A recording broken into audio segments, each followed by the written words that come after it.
So that's a common question which investors ask कि अगर मेरे पास 10 लाख रुपए हैं और 10 साल का होराइजन है, तो आज के टाइम में आज की मार्केट की सिचुएशन को ध्यान में रखते हुए मेरे को कहाँ इन्वेस्ट करना चाहिए? Where should you be investing your 10 lakh rupees for the next 10 years?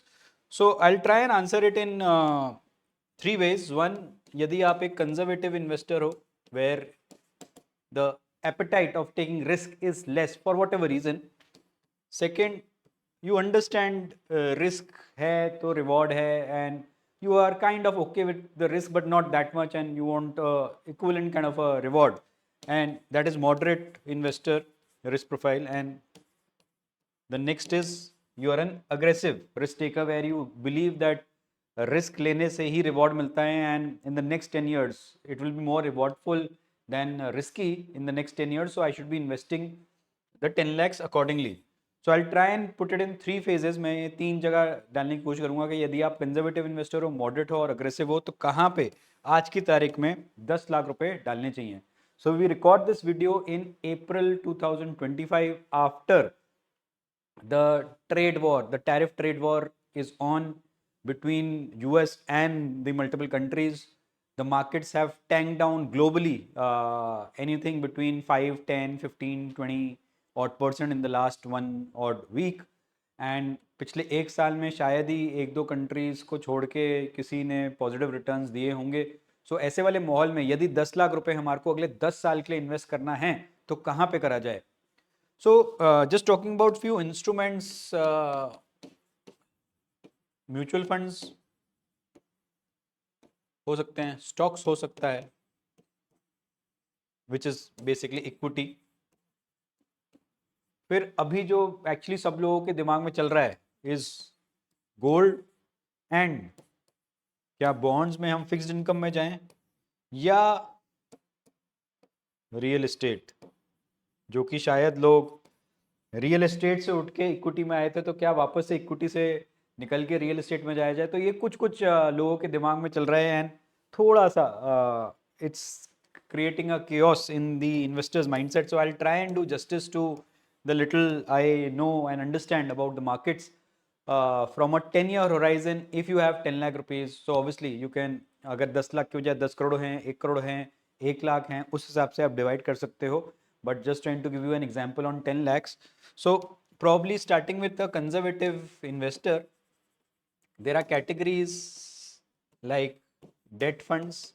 Within the debt funds एक कैटेगरी आती है आर्बिट्राज फंड, जहाँ पे एक्चुअली आपको रिटर्न्स एक डेट फंड की तरह, एक फिक्स्ड इनकम एसेट क्लास की तरह मिलते हैं, which is close to 6-7 odd percent. It depends on a year to year basis, but typically एक फिक्स्ड इनकम की तरह आपको आर्बिट्राज फंड्स भी रिटर्न देता है. But the taxation is in favour of the equity investor, which means अगर आपका long term horizon है, विच मीन एक साल से ऊपर, लॉन्ग टर्म कैपिटल गेन इसमें 12.5% ही लगता है, and short term capital gain 20% लगता है. So it is much better than investing in a fixed deposits, which is taxed at the rate of as per your tax slabs.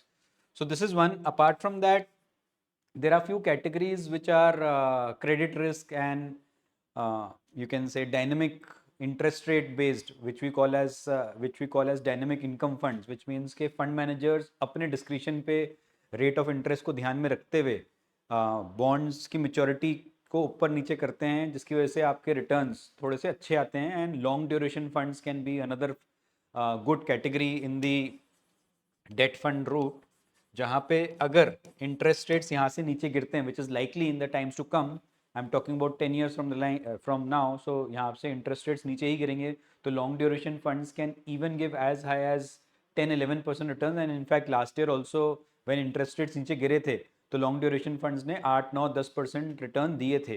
So this can be repeated. Dynamic income funds आते हैं. However, the taxation will be that of fixed deposits, which means कि जब जब आप redeem करोगे आपके tax slab पे लगेगा, बट ये डेफर्ड टैक्स स्लैब लगता है, which means के यहाँ पे जब तक आप रिडीम नहीं करोगे और इन्वेस्टेड रहोगे तो आपका कोई टैक्स नहीं लगेगा. So for a conservative investor, one category is obviously debt, which we just spoke about, and debt भी हमने ऐसे बात करी है which is more tax friendly. Apart from that, multi asset allocation जिसे कहते हैं, which are more skewed towards debt, gold and equity में भी may be large cap oriented. तो कुछ पैसा से 10-20% पैसा आप मल्टी एसेट एलोकेशन में भी डाल सकते हैं। तो यहाँ पे ऑटोमेटिकली आपको गोल्ड का भी एलोकेशन मिल जाता है and this becomes more friendlier again in taxation front. So यहाँ पे लॉन्ग टर्म कैपिटल गेन 2 साल का होता है जहाँ पे आपको taxation at the rate of 12.5% मिलेगा और शॉर्ट टर्म कैपिटल गेन 20% मिलेगा। समथिंग वेरी सिमिलर टू जैसे प्रॉपर्टीज रियल एस्टेट में होता है, वहाँ पे भी टैक्सेशन 2 साल का होता है और लॉन्ग टर्म 12.5% के हिसाब से और शॉर्ट टर्म 20% के हिसाब से लगता है। उसके अलावा आप कंजर्वेटिव हाइब्रिड कैटेगरीज आती हैं जहाँ पे मैक्सिमम एक्सपोजर अप टू 35% होता है। तो कुछ पैसा 10-20% अगेन पैसा हम लोग कंजर्वेटिव हाइब्रिड फंड्स में डाल सकते हैं। अगेन यहाँ पे टैक्सेशन 2 साल के होराइजन से अगर आप 2 years एंड अबव इन्वेस्टेड रहते हो तो आपका टैक्सेशन 12.5% लगता है as compare to normal fixed income जहाँ पे आपका taxation as per the tax slab लगेगा year on year. So some money in multi-asset allocation funds, some money in conservative hybrid, some money in direct debt, and some money in direct gold. Gold आप through the ETF route, through the fund route, through a physical route, whichever as per your choice, सबके कुछ merits और demerits होते हैं, but we generally prefer the gold fund or the gold ETF routes because उसमें again taxation benefit मिल जाता है as compared to physical gold. Physical gold में भी मिल जाएगा अगर आपका long term and आपके पास bills वगैरह सारी चीज़ें अच्छी तरह से मेंटेन्ड हैं तो। ऑन अ मॉडरेट साइड ये तो हो गया allocation from a conservative side point of view से कि हमने 3 से 4 लाख रुपए 30-40% डेट ओरिएंटेड रखे, 10-20% मल्टी एसेट में रखे, 10-20% हमने कंजर्वेटिव हाइब्रिड में रखे और 10-15% हमने गोल्ड फंड्स में रखे। All are tax friendly. Moderate में कहीं ना कहीं we will take apart from the above, वहाँ पे हम एलोकेशन थोड़े से स्क्यूड कर देंगे और यहाँ पे थोड़ा सा hybrid category multi asset allocation category भी रखेंगे। बट हाइब्रिड में we can switch to you can say funds having exposure as high as 65% और maybe switch to balance advantage fund जहाँ पे fund managers as per their decision making as per the market scenario वो equity और debt में थोड़ा सा balance out करते रहते हैं। एंड प्योर इक्विटी फंड्स भी आप इन्वेस्ट कर सकते हो mainly which are large cap oriented. So these are few of the categories जहाँ पे आप इन्वेस्ट कर सकते हो along with whatever I told in the above set categories. In the conservative के साथ साथ आप थोड़ा सा exposure towards the aggressive hybrid balance advantage multi asset allocation जहाँ पे थोड़ा सा exposure large cap mid cap and small cap में भी है एंड इक्विटी में mainly towards the large cap side of things हैं and may be like a 5%, 5 to 10% exposure in the small cap and the small cap and the mid cap space because you are a 10-year holding investor of your assets. Aggressive में the universe actually opens and looking at the current market conditions, good quality stocks can be chosen and it's going to be a stock pickers market for the next 1 year. So good quality stocks across the category large cap, mid cap, small cap, and for that matter micro cap. Now since you are a aggressive investor, so you know risk के साथ साथ reward भी मिलेगा तो यहाँ पे probably but at the same time because you are aggressive it doesn't mean कि हम सारा का सारा micro cap या small cap में ले लें. Looking at the present market conditions, your portfolio still should be skewed towards say 50% large cap and the remaining 50% towards other asset classes. Obviously, not only through direct stocks, you can take exposure through ETFs, model funds, mutual funds, direct stocks, and probably categories like flexi cap, multi cap, and phase wise manner. Small and mid cap exposure can be taken up to 20% each. So 20 plus 20 40% के आसपास small and mid cap का exposure in phase wise manner आप ले सकते हो और flexi और multi cap में मेजर पोर्शन आप डाल सकते हो along with the above set for liquidity purposes or for you can say hedging purposes gold up to 5 to 7% can be taken.